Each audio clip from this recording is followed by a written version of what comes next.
यह कहानी है रुख सारगर नाम के एक पुराने गांव की, जहां हवाओं में भी राजशाही की सख्ती घुली हुई थी। या अल्लाह, अगर मेरे बेटे यहाँ होते तो मुझे इस उम्र में कभी काम न करना पड़ता।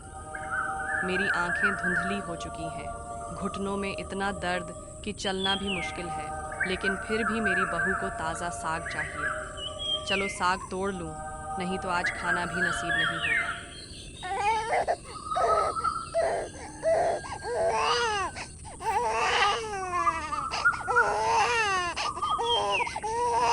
या रब, ये नन्ही बच्ची यहाँ किस बेरहम ने मरने के लिए छोड़ दी।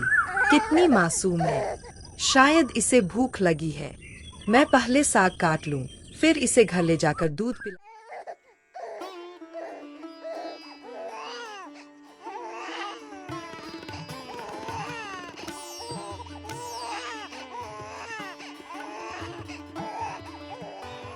अरे अम्मा, ये बच्ची किसकी है? इसे कहाँ से उठा लाई हो?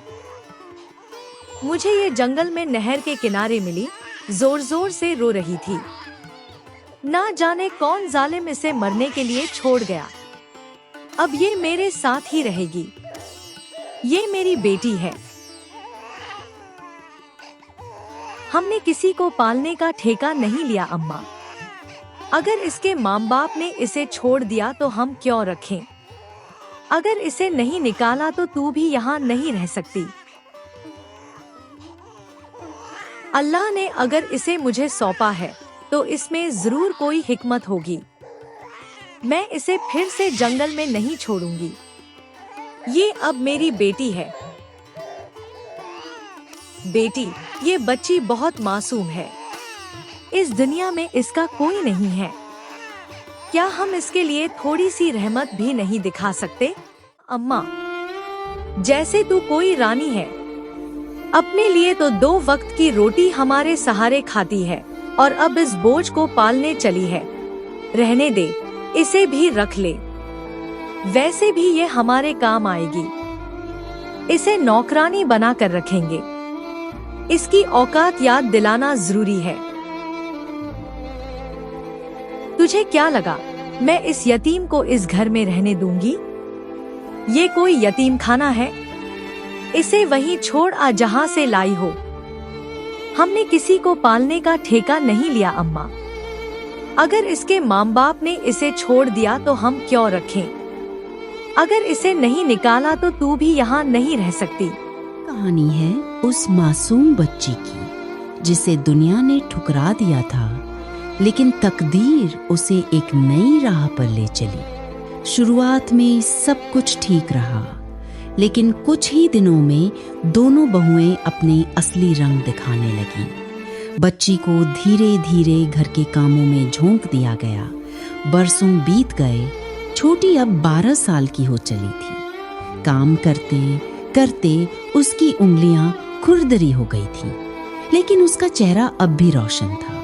उसकी चाल में शालीनता थी, बातों में मिठास और आंखों में कुछ ऐसा जो आम नहीं था। छोटी का चेहरा थका हुआ होता, मगर उसकी आंखों में अब भी उम्मीद की लौ जलती थी। उसे अब भी यकीन था कि वो कोई खास है, कि उसकी पहचान, उसकी किस्मत और उसका सच एक दिन जरूर सामने आए। महल के पास के गांव में मेला लगा। फरहत ने छोटी से कहा, बेटी चलो, तुम्हें थोड़ा घूमने ले चलती हूँ। हर दिन तो तू घर के कामों में लगी रहती है। छोटी ने पहली बार अपने जीवन में कुछ खूबसूरत देखा था। उसकी आंखें हर चीज पर ठहरती, रंग बिरंगी चूड़ियाँ, झूले, मिठाइयाँ और नाचते बच्चे। तभी एक बूढ़ा फकीर उसकी ओर देखता है। अजीब बात है, इतने लोगों में ये बच्ची अलग चमक रही है। क्या तू जानती है तू कौन है? मैं तो बस फरहत अम्मी की बेटी हूँ। नहीं बेटी, तू फरहत की बेटी नहीं, तू तो किसी रॉयल खून से है। देखना, एक दिन तेरी पहचान खुद बोलेगी।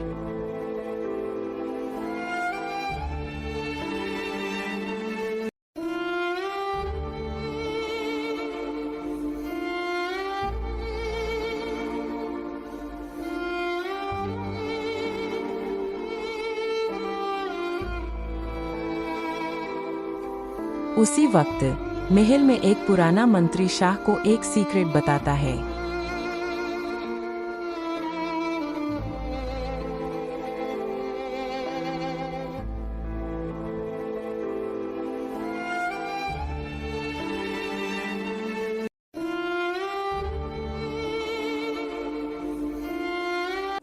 सुनो, जो भी उस सोने का लॉकेट लेकर आएगा उसे दरबार में बुलाया जाएगा।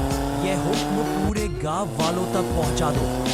शाही फरमान है, महाराज का हुक्म है, जो भी उस सोने का लॉकेट लेकर आएगा उसे महल के शाही दरबार में हाजिर किया जाएगा।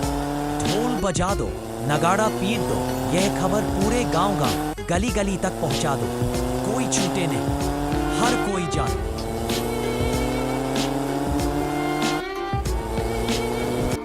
जहां पना, वो बच्ची जिसे आपने मरवाने का हुक्म दिया था, दाई ने उसे मारा नहीं था। हो सकता है वो अब भी जिंदा हो। अगर वो जिंदा है तो क्या वो मेरी बेटी है?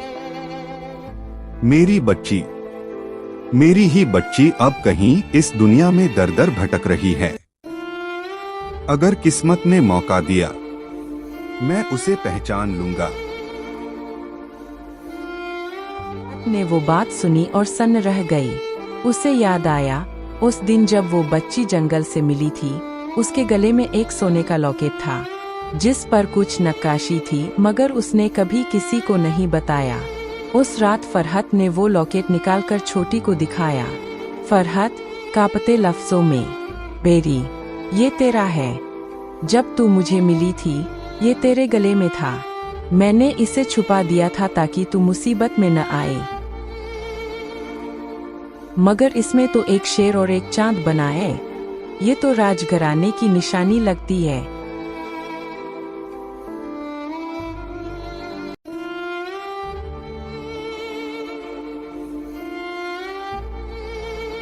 वह एक कली थी, उसे कैसे मुरझा सकती थी, कैसे इसकी जिंदगी छीन सकती थी। मैं हत्यारी नहीं बन सकती थी।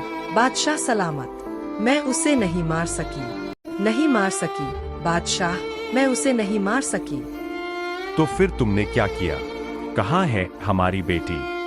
बादशाह, हमने उस नन्ही शहजादी को एक टोकरी में रखकर दरिया में बहा दिया। हमें नहीं मालूम